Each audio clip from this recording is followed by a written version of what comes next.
everyone see? Okay. My name is Latifah Adesina. I am a Texas A&M University student. I'm a senior communications major, and today I'll be talking about my podcast, which is the Texplorers podcast. For my internship, I interned under Sci Story Collective, which is a nonprofit organization including scientists and teachers with an efforts in collaborating and creating educational tools to build a science inclusive society. These are my supervisors and mentors, Dr. Kelly Albus, Dr. T. Nguyen, Dr. Taylor Harris, and Pamela Golter. This is my mentor and supervisor, Dr. Kelly Albus. She was the National Geographic Explorer that I mentored under. She is an environmental scientist and National Geographic Explorer and a Meadows Center Fellow. And her projects under National Geographic are including the Classroom to Community, which I will explain later. So the purpose of this internship was for me to create a podcast highlighting different National Geographic explorers through different backgrounds to promote citizen science and to get students inspired to getting involved in their communities. This was a remote internship, so my tasks included, but not limited to, filming things, creating scripts, making interview questions, and hosting the podcast and editing it afterwards. This podcast needed a lot of planning. The pre-production period lasted the first 4 weeks of the internship. And all of that included just basically creating an outline for my supervisors. I outlined who I wanted to have on the podcast. I researched who was based in Texas and what their research was on. And I kind of compiled a list based off of that. I also needed to know how it was going to be filmed and where it was going to be filmed. So I would create demos to basically show to my supervisors how it would look like. And eventually we created a branding for Texplorers because it's like exploring and stuff. So I decided that it's going to be the introduction, which is like me on the go somewhere in different modes of transportation, which is like a car or a VO bike or walking.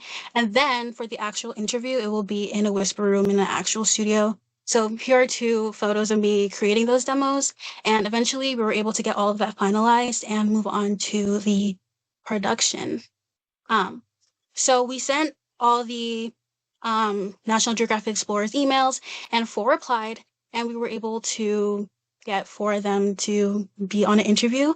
And we used Riverside to film all of the interviews because it's an all-inclusive podcast platform, which was really easy and streamlined. So for my first interview, it was actually with Dr. Kelly Albus, and she was my mentor, and she was already there, so it was really easy to get her to do this interview. She's an environmental scientist, and her main goals are to promote citizen science amongst the community and spread science communication in a way that is accessible to people who aren't scientists. And a very interesting thing that we talked about during our interview was getting students encouraged to invoke change in their community because a lot of students feel like they can't because of access to resources. And she was basically talking about how just like getting started and talking to people is the best way to do that, because when you see a student who's really passionate about a certain issue, people will rally around them and support them. And she has seen that in her work with Classroom to Community and her work in supporting students to do the National Geographic Slingshot Challenge. And yeah, that was very interesting. My other interview was with Dr. Kyle Shaney, who was a wildlife ecologist. His work is in remote areas. Specifically, he studied buffalo in Alaska and crocodilians in Indonesia. And a very interesting thing that we talked about during our interview was the language barrier. So in Indonesia, he had a translator for him because he didn't speak the language.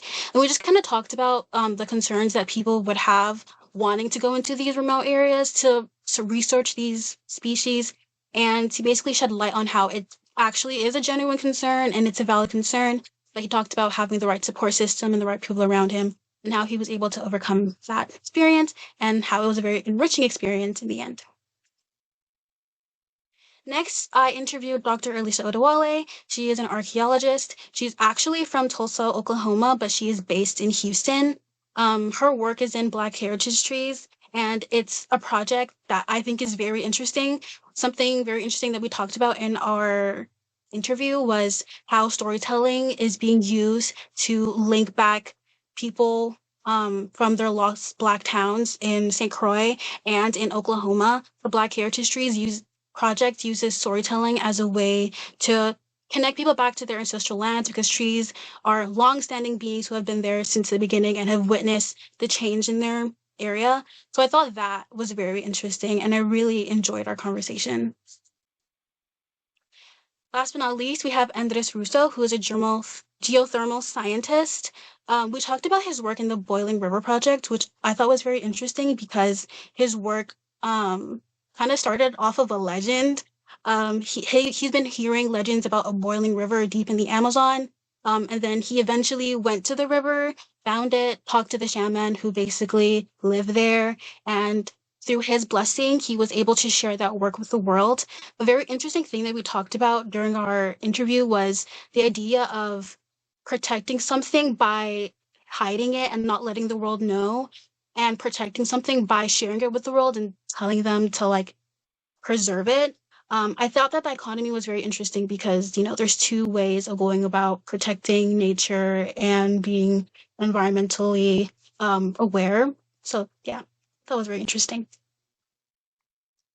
After all of the interviews were done, I focused on editing the podcast and finishing those introductions. So, like I said in the beginning, we kind of decided that the beginning of the episode are going to start off with me explaining the National Geographic and what their work is. And I basically decided that I'm going to do things in different modes of transportation. So this video here is me on a VO bike, and that will be the last time I'll ever ride a VO bike, the first and last time I'll ever ride a VO bike. And then this video up top is me on a bus. And then the video of me talking is me doing Dr. Odewale's introduction in front of a senchi tree. So yeah. At the end of all of the production and the pre-production, we were able to create a podcast with 4 episodes. And here is just a short clip of it. My name is Latifah Adesina. Were you ever scared at all? I'm going to ask you a controversial question. You touched on it a little bit, and you're listening to the water here is so soft. Would you be a firebender, waterbender, earthbender, or airbender? The Texplorers podcast.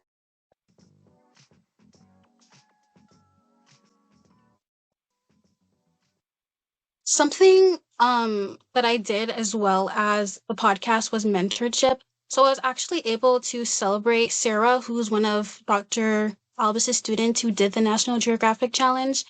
We had an entire celebration for her because she was a finalist.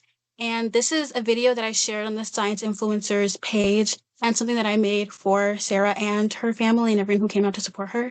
I just wanted to show it. Sitting there. Oh, okay, you were sitting. Okay.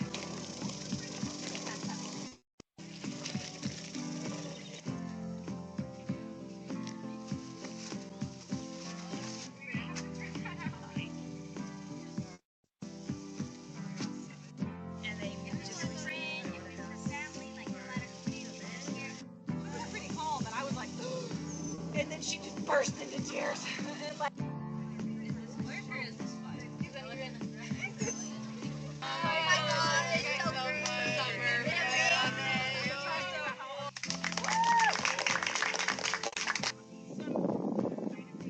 bad news out here. There's a lot of things going wrong. And then you meet people like Sarah and Emily, check the space and create more stories. Everyone is so proud of Sarah.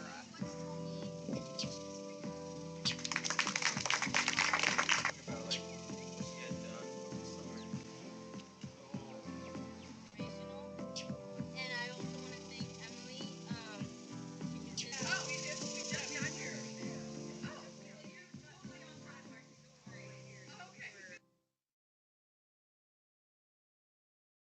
In summary, I had a lot of personal and professional development from this internship.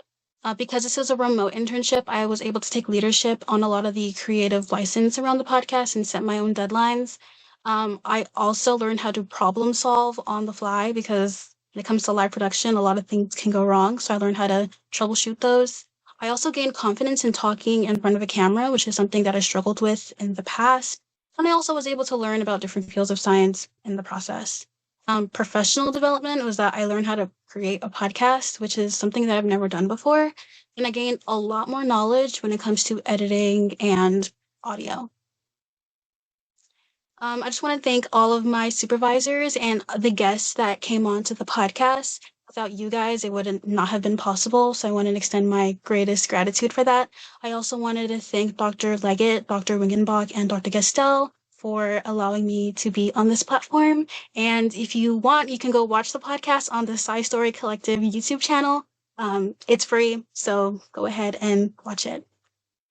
And does anyone have any questions for me?